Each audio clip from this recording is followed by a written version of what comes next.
Hi everyone, we're gonna go over some soup basics. And step one is always to think about your broth.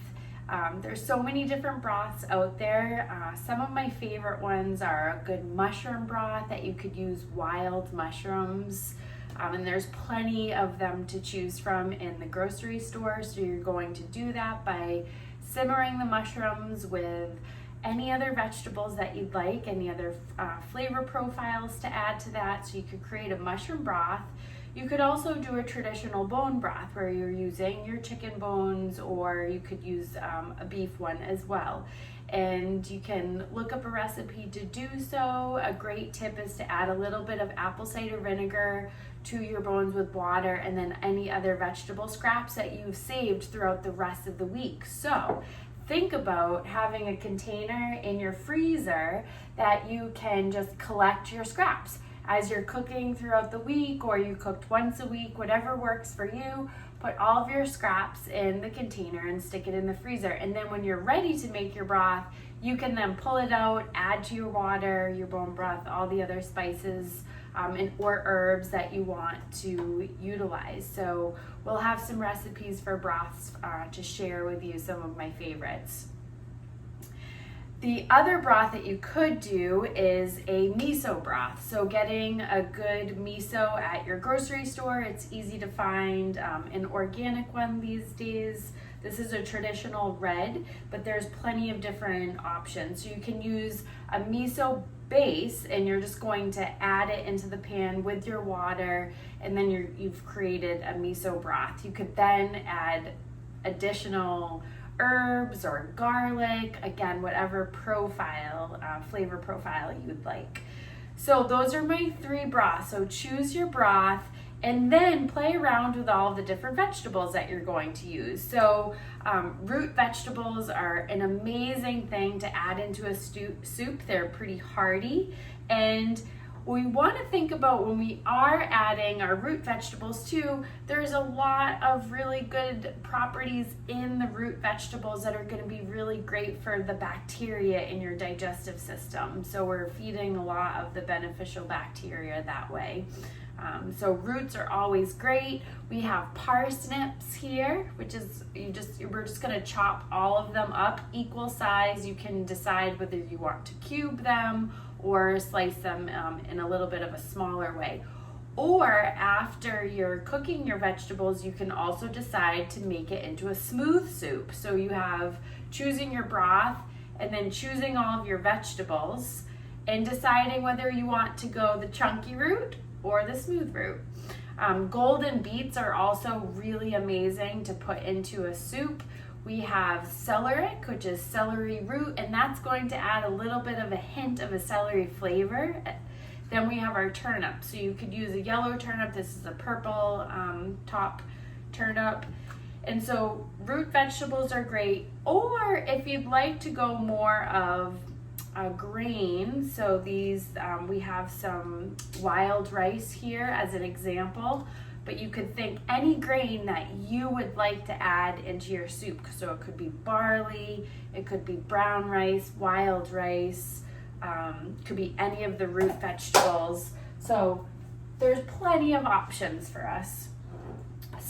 The other thing is to think of all the other types of vegetables that you want too. Do you want to add some mushrooms, or do you want to add some seasonal vegetables, or open your refrigerator and use what you have? That's always a really great, I think the best sustainable kitchen technique to use is using what we have available for us.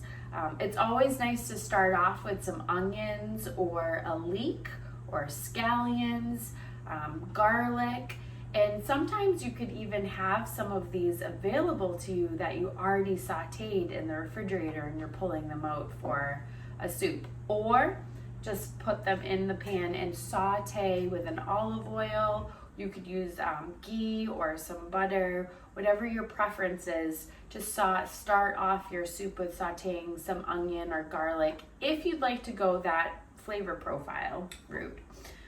The next thing is to think about what you're going to add for your protein. So there's so many options here. You could go any animal proteins that you would like. I have an example here of a spicy Italian sausage that is natural. There's also a couple other third-party stamps that you can look at on your proteins, like raised with care, no antibiotics used ever is preferred, but it's completely your choice.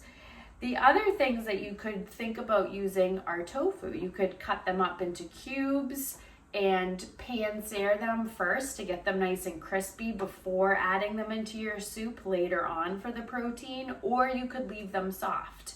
That's another example. All the different beans, your legumes are going to be great protein additions to add into your soup. So this is for you to intuitively design, but we're giving you some guidelines to help the soup move into a very balanced direction for you. So choose your protein. Some really fun additions that I think are always really nice to add in is maybe a dash of apple cider vinegar. If you wanted to make your soup creamy, you could use a milk product if you'd like. You could also use almond butter, which really does a nice job of creaming up the soup, and it changes the texture of the soup. You could also use cashews and put them in a blender, so you're creating a cashew cream, which would also make the soup nice and creamy. If you wanted a little spice or really enjoy fermented foods as much as I do, you could add some kimchi and make more of like a spicy broth. So a kimchi broth, you could add the kimchi to any of those soups that I mentioned earlier, the miso, the bone broth, the mushroom, and change the flavor profile very dramatically in such a short period of time. So these are some fun additions going on. And then we want to think about our greens. So I have, for example, here some dandelion greens because they're so good for us. Really great for the liver support. But again, and they often do really nice if you chop them up and throw them into a soup after it's made. You always want to add your greens last. You could also do a kale, and this is a very sturdy dinosaur Toscano kale that if you chop that up, it will hold up really nicely as the soup goes on throughout the week. And then thinking about your toppings. So just some fun things to think about. If you like any different types of nuts or seeds, you could spice them up if you'd like, and then that would be a really nice soup topping. You could have a lot of fun with that. You could also slice up or chop some avocado, and that would be really nice on top of a soup. Or you could do like a dollop of a yogurt or a sour cream. This is the almond milk yogurt, but there's any that you choose would be great additions for that. So these are soup basics, and just think about how you build your soup and have a lot of fun with it. That's the most important thing.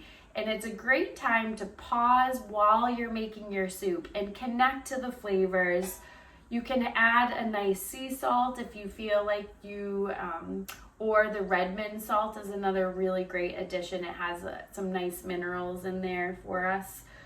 So connect to the taste. Connect to your taste, your favorite flavor profiles. And then you can always tweak things as you go. And I do have my glass of kombucha. This is a turmeric kombucha that I always like to just kind of pour myself a little glass as I'm taking the time in the kitchen to play around a little bit. So have fun with your soups and let us know how it goes.